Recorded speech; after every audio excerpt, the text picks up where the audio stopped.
જે અગ્નિકાંડની આ લાક્ષાગૃહના પાપીની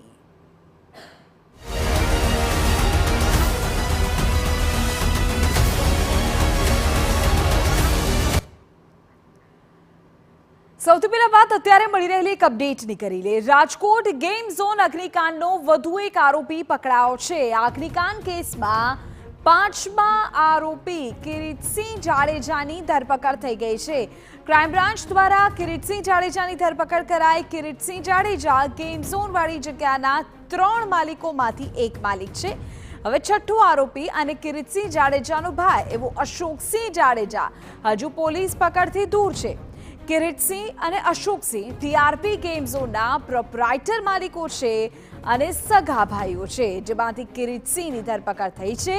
અશોકસિંહની શોધખોળ ચાલી રહી છે।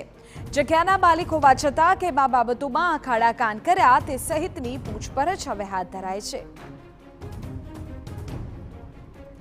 ત્યારે આજ મુદ્દે આપણે જાણકારી આપી દઈએ। ગેમ ઝોનમાં પુરવઠા તંત્રની પણ ઘોર બેદરકારી સામે આવી છે।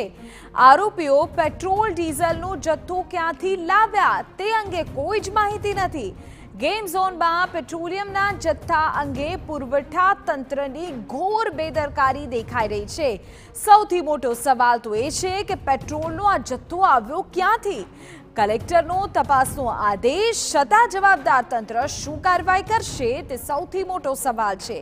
પુરવઠા વિભાગ ધારે તો આવશ્યક ચીજવસ્તુ ધારા હેઠળ કાર્યવાહી થઈ શકે છે।